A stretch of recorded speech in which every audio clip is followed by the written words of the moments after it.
Jasmine Ross, and as a proud Bennett Belle, I am so excited to welcome you all to our great city today. And I am incredibly honored to welcome Vice President Harris to Greensboro for her 9th visit to the Tar Heel State.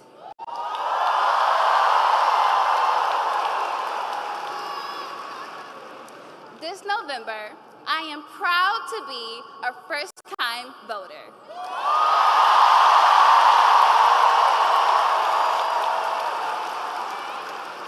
And when I go to that voting booth, I will remember that Vice President Harris and Governor Ross is the only candidate on that ballot who are fighting for a new way forward.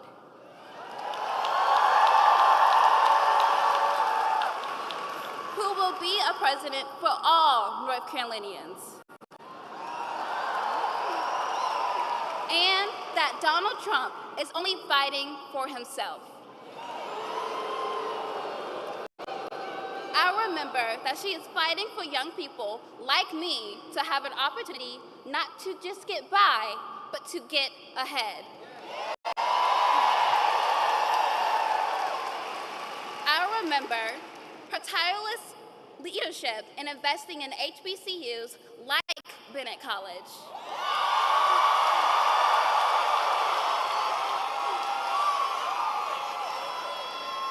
Delivering a historic $16 billion in our HBCUs across the country.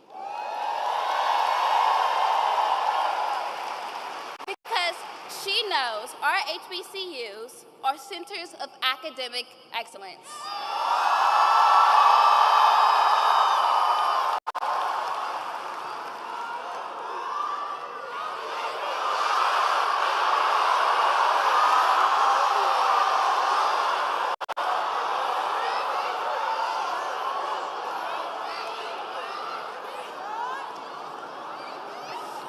I remember she trusts women to make decisions for their own bodies and their futures.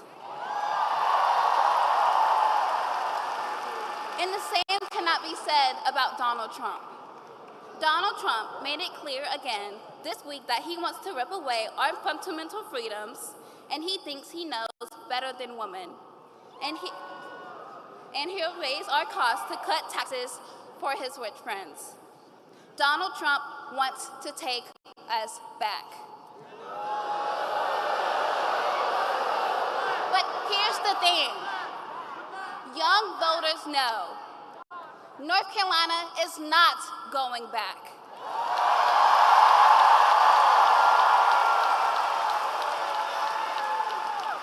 Young people like me are looking for leaders who will take us forwards, not backwards.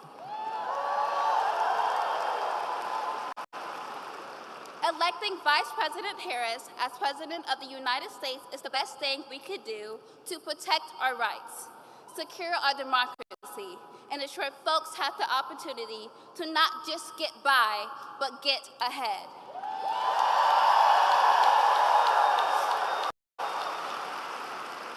We know that the path to the White House runs through North Carolina, and we are up for the challenge.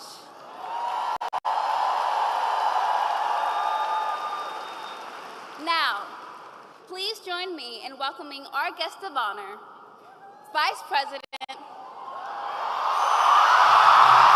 Kamala Harris.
hear for Jasmine, please?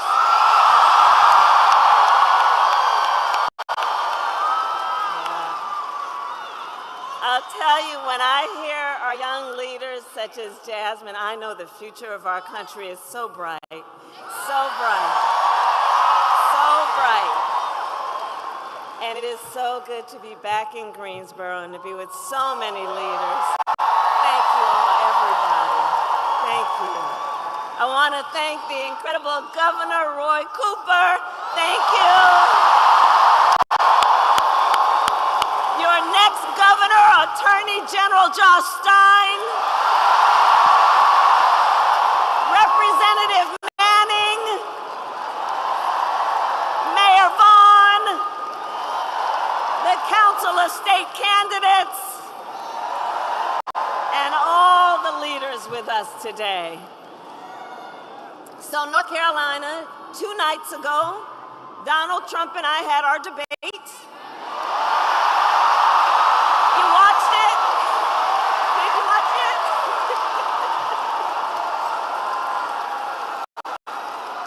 And look, I believe we owe it to have another debate, right? We owe it to the voters. Because here's the thing, in this election, what's at stake could not be more important. On Tuesday night, I talked about issues that I know matter to the families across America, like bringing down the cost of living, investing in America's small businesses, protecting reproductive freedom,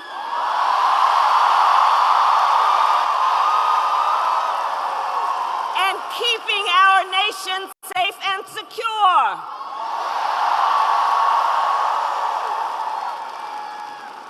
But that's not what we heard from Donald Trump. Instead, you know, and I called it at the beginning of the debate, it was the same old show. Same old tired playbook we've heard for years, with no plan for how he would address the needs of the American people. Well, folks, look, it's time to turn the page.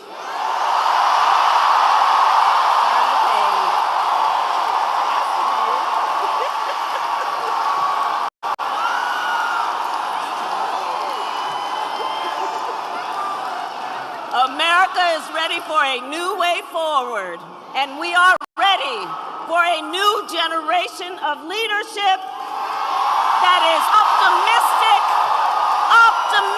about what we can do for our country together.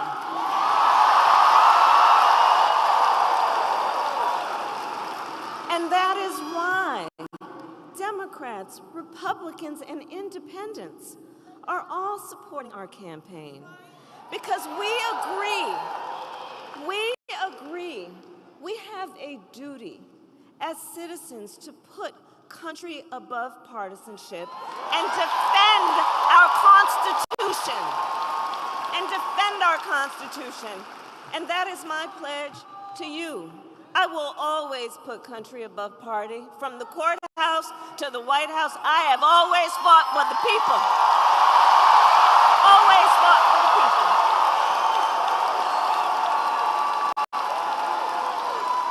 From being a young courtroom prosecutor, yes, USA, go on.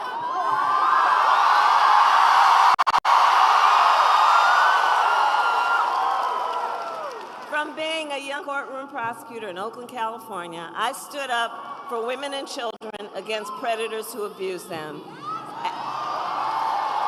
As Attorney General of California, I took on the big banks and delivered $20 billion for middle-class families who face foreclosure.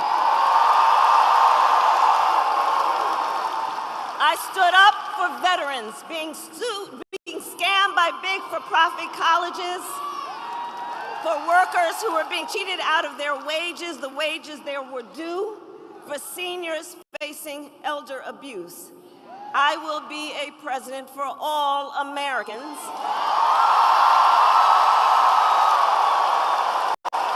And together we will build a brighter future for our nation. Together.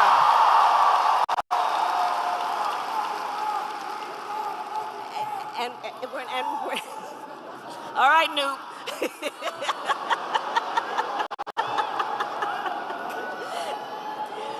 We are going to build a future where we build what I call an opportunity economy. So every American has an opportunity to own a home, to build wealth, to start a business.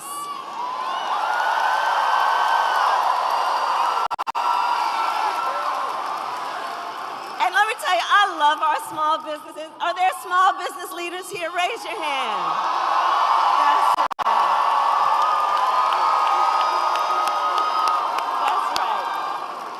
So, you know, growing up, my mother, she worked long hours. She often worked very long hours, my mother. And so my sister Maya and I would go over to Miss Shelton's house. Now, Miss Shelton, we called her our second mother. She was a second mother to us. She actually was from Louisiana, and she would take care of us in the evenings and on the weekends when my mother was working. And she was a small business owner. And let me tell you what I learned from being a young child about a small business owner, Miss Shelton. Our small business owners, you are business leaders, and you are civic leaders, you are community leaders, you hire locally, you mentor, you are part of the fabric of our communities, and you, like Miss Shelton, are the backbone of America's economy. The backbone. So I have a plan for you, and my plan is to give a $50,000 tax deduction for startup businesses. Because I understand not everybody, like the person that was on the stage with me the other night, gets handed $400 million on a silver platter and then files for bankruptcy 6 times.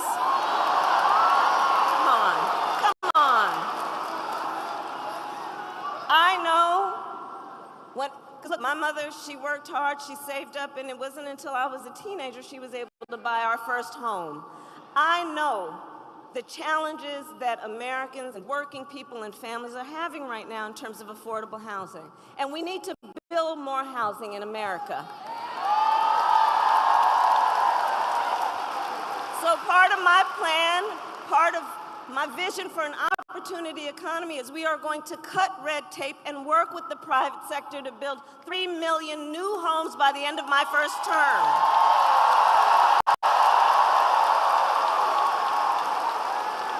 And I have a plan to lower the cost of living for America's families on everything from health care to groceries, including taking on price gouging and those corporations when they take advantage of people in need. Under my plan, more than 100 million Americans will get a tax cut. Thousands of dollars of your hard-earned money will go back in your pockets, including $6,000 during the first year of a child's life for young parents, knowing in that critical stage of your child's development, you might need a little help, not just to get by, but to get ahead. And I will always put the middle class and working families first. I know where I came from. I know where I came from. I'm clear about that. Now, Donald Trump, well, he has a different plan. Just Google Project 2025. I see you have. It is a detailed and dangerous blueprint for what he will do if he is elected president. Donald Trump will give billionaires massive cuts, massive tax cuts, and cut corporate taxes by over $1 trillion, even as they pull down record profits. He intends to cut Social Security and Medicare. And he wants to impose what I call a Trump sales tax on everyday basic necessities, which will cost the average American family nearly $4,000 a year. So some of the top economists in our country and in the world have reviewed these plans. Goldman Sachs, for example, has said that my plan would grow our economy and his plan would shrink the economy. That his plan would reignite inflation and send us into a recession by the middle of next year. On top of this, Donald Trump intends to end the Affordable Care Act. Now think about that. Think about that. We remember what it meant when insurance companies could deny you for a pre-existing condition. Remember what that was? So he wants to get rid of it. And as he said in the debate, he made clear he has no plan to replace it. In fact, you remember? Concept. You remember? He has, quote, concepts of a plan. Concepts of a plan.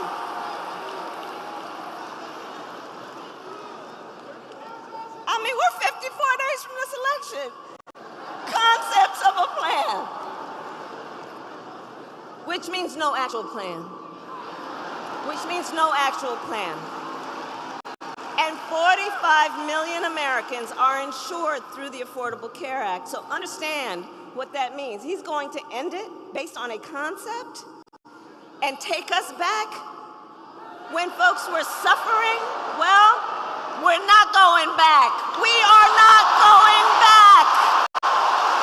We are not.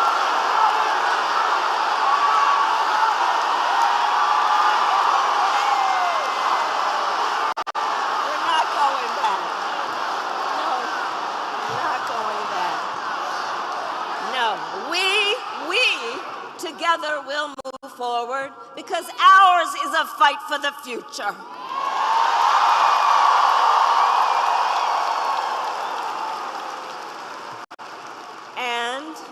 And ours is a fight for freedom.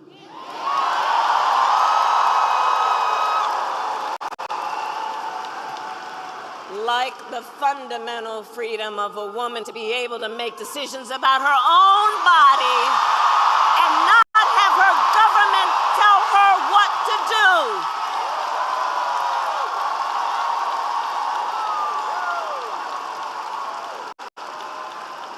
And we remember how we got here.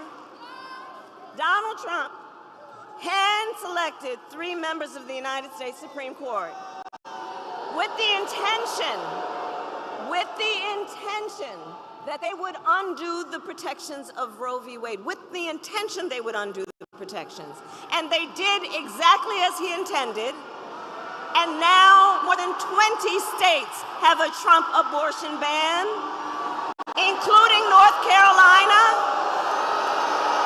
and every single state in the South except Virginia. Many with no exceptions, even for rape and incest. It is immoral. Immoral. And I know everyone here understands. Let us agree. One does not have to abandon their faith or deeply held beliefs to agree. The government should not be telling her what to do with her body.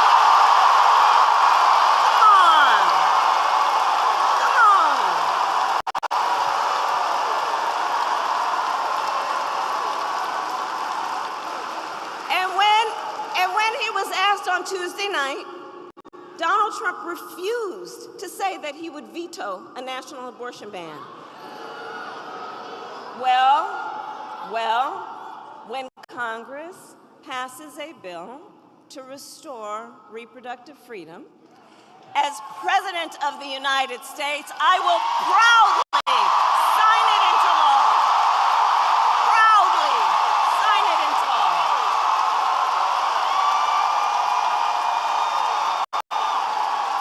Not playing around. And across our nation, we are witnessing a full-on attack on hard-fought, hard-won fundamental rights and freedoms, like the freedom to vote, the freedom to be safe from gun violence, the freedom to breathe clean air and drink clean water,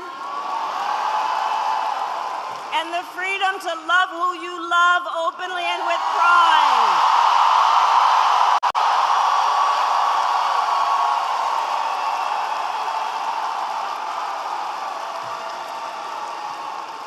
And here's the thing that I know about all of the North Carolinian leaders who are here. You know this so well, it's part of your DNA. Generations of Americans before us led the fight for freedom. Generations of Americans before us, many from right here, led the fight for freedom. Let's get a medic. Let's get a medic. Do we have a medic? Let's get a medic over there, please. Let's get a medic over there. Yeah, but let's make sure. See, this is who we are. We look out for each other. That's what leaders do, looking out for each other. Okay, we've got a medic. Okay. So generations of Americans before us led the fight for freedom, and now the baton is in our hands. The baton is now in our hands. And we who believe then in the sacred freedom to vote will finally pass the John Lewis Voting Rights Act and the Freedom to Vote Act.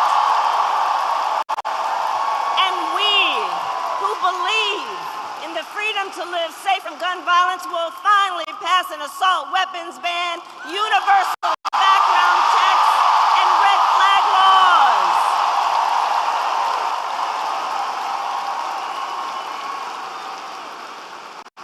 So much is on the line in this election, and we got this. We got this.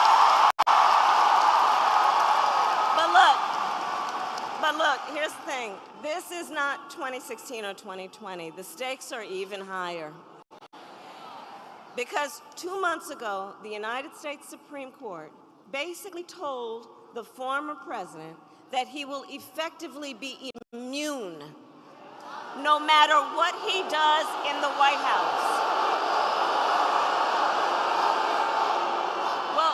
Well, here's the thing. The courts will take care of that. Let's take care of November. How about that? All right?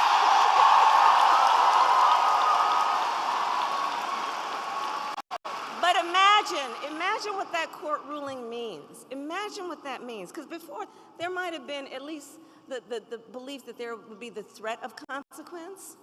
But now there's an explicit ruling from the court that suggests he would be immune. Imagine Donald Trump with no guardrails. Imagine what that would look like. He who has vowed, if reelected, he will be a dictator on day one. He who called for the, quote, termination of the Constitution of the United States. And let us be very clear, someone who suggests that we should terminate the Constitution of the United States should never again stand behind the seal of the President of the United States. Never again. Never again.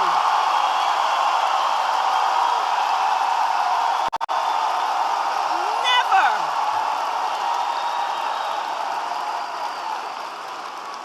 And put that all in the context of people who have been talking about how he was when they served with him in the White House. People who saw him every day. His national security advisor, his defense secretary, his chief of staff, and his vice president. All of whom have warned America, Donald Trump is not fit to be president of the United States.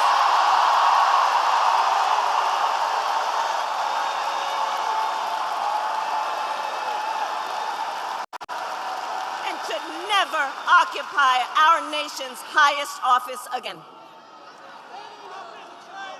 So, North Carolina, I believe it all comes down to this. We are here together. We are here together because we love our country. We love our country. And we together understand the awesome responsibility that comes with the greatest privilege on earth, the privilege and pride of being an American.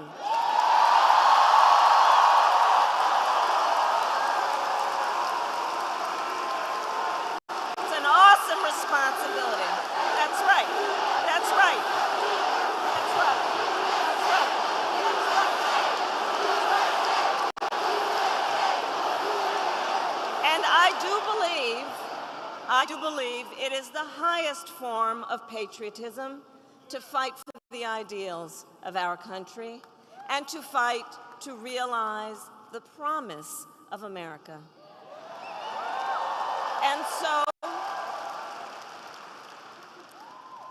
North Carolina, we have 54 days until Election Day.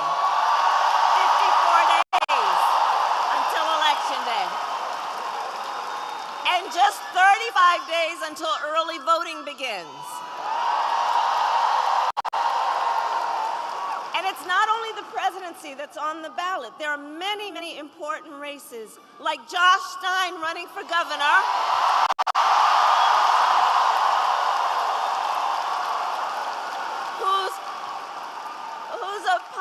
Whose opponent was handpicked by Donald Trump because he wants a total ban on abortion in this state.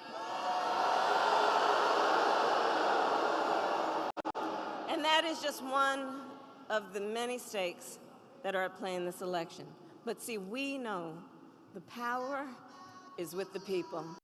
The power is with the people. Your voice is your vote, North Carolina. And you are going to make all the difference in the outcome of this race. And look, we know ours will be a very tight race until the very end. We are the underdog. Let's be clear about that. We are the underdog. And so we have hard work ahead of us, but we like hard work. Hard work is good work. Hard work is good work. And with your help, we will win. We will win. And so I ask you today, North Carolina, are you ready to make your voices heard? Do we believe in freedom? Do we believe in opportunity? Do we believe in the promise of America? And are we ready to fight for it?